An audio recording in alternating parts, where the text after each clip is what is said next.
Hi, this is Brian Crecente with Polygon. I am here at PAX and I'm super excited because I am looking at XCOM Enemy Unknown, which is what looks to be an amazing game that's a lot like a game that is my favorite game of all time, which was the original XCOM.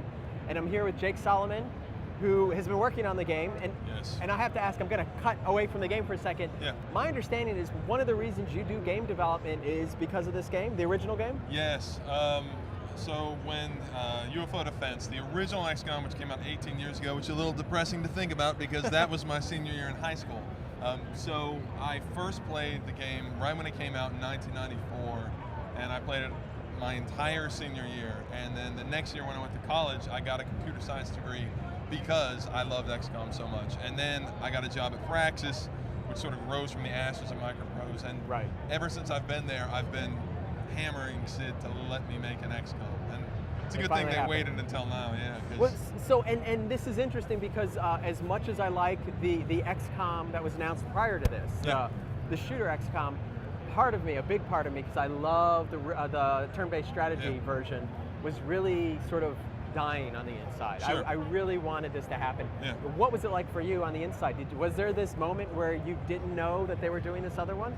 No, I mean, it's funny because, we live in our own little bubble, right? And so we've known about them for years, and we go back and forth, and I've talked to Jordan many times, and we just sort of keep each other up on the projects.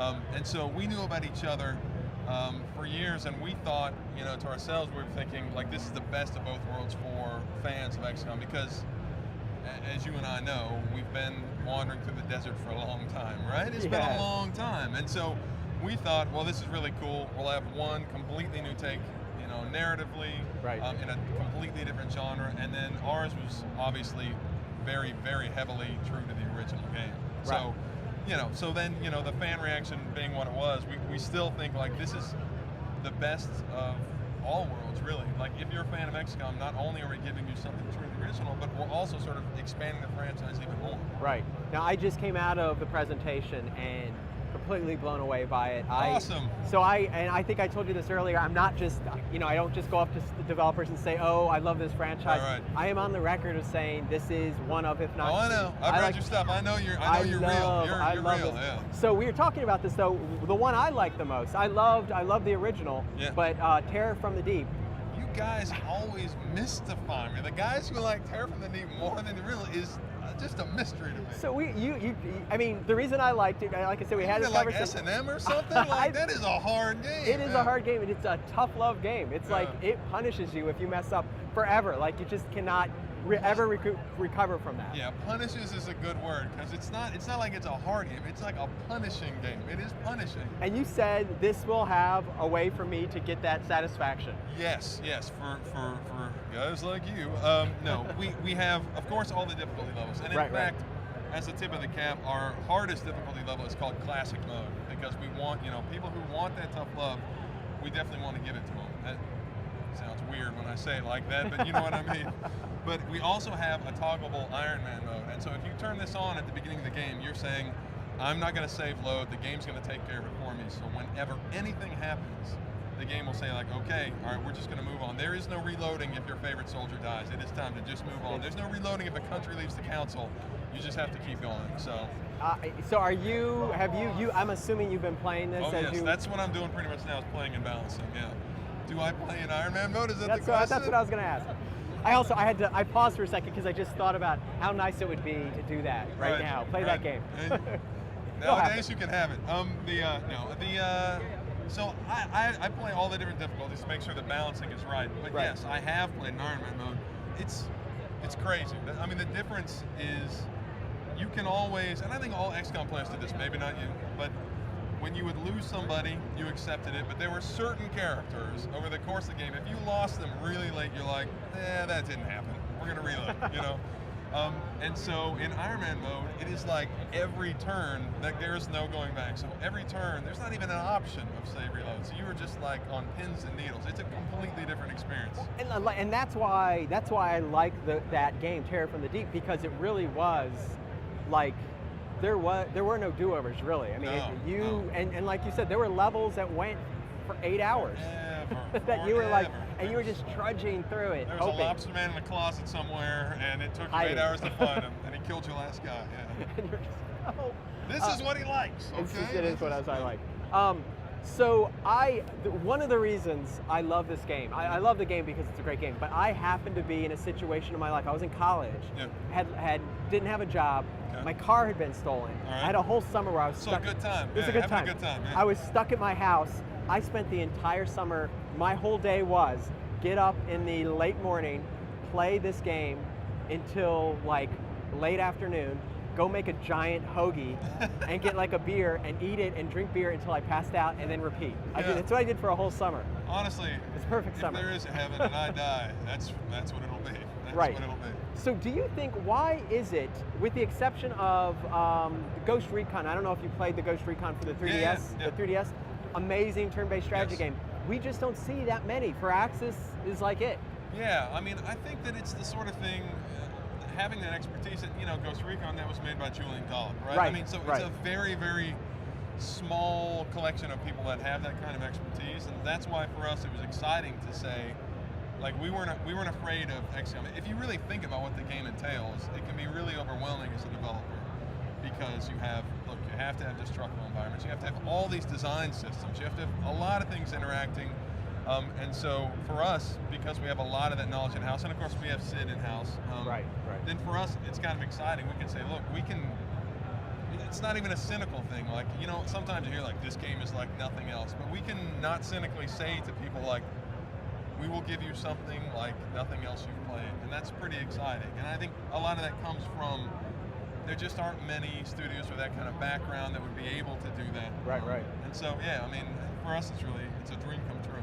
Do you think there's any argument that perhaps turn-based strategy games are a genre that's maybe more popular with aging gamers or with gamers who've been around a long time? I think so. I mean, I think that's a fair summation. I mean, obviously, we're skewed because we make Civ, right? And that's a mega game. Right. But it's very unique. I mean, they're outside of Civ. It's hard to point to games like that, besides Pokemon, things that are like turn-based in nature. But yeah, I think that's what's exciting about XCOM, is that it's turn-based, but it doesn't have those like it's very fast-paced.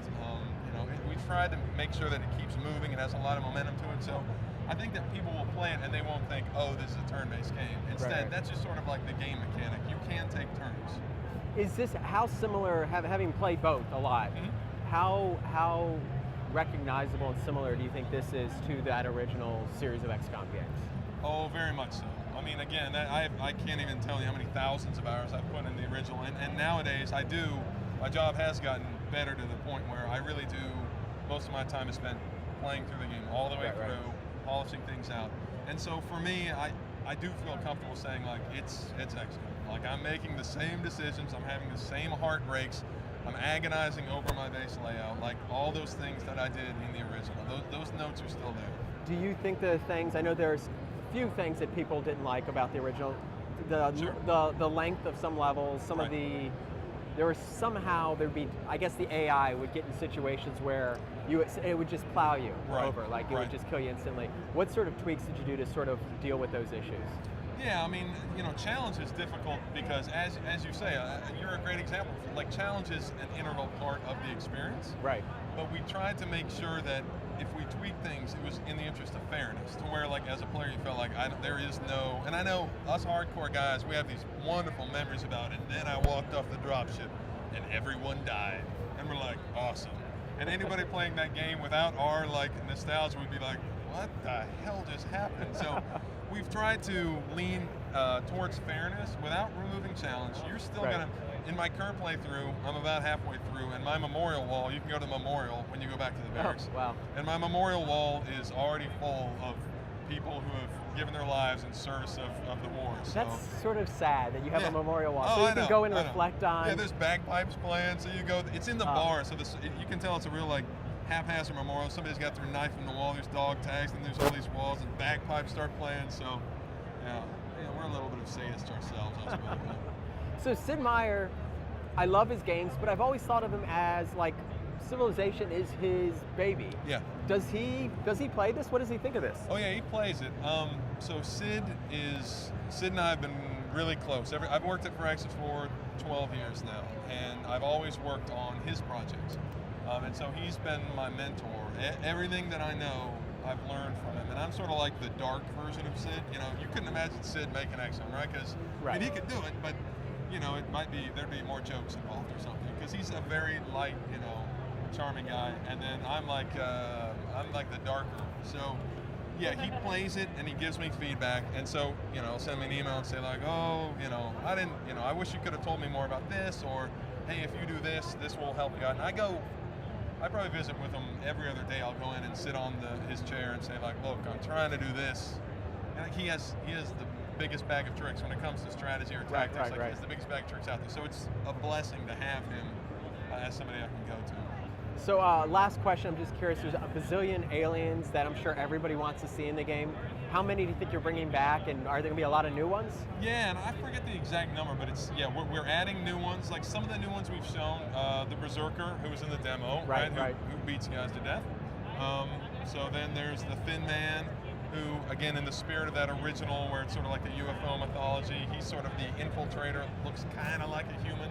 So yeah, we're adding lots of new aliens, but I guess I would say that to fans of the original game, if there are aliens that you said, look, I love those guys, you can be pretty confident they're coming back. Awesome, great. Well, thank you very much. I appreciate you taking the time. And thank you. Look forward to wasting another summer just playing this game. All right, man, I'll move in with you. That sounds awesome.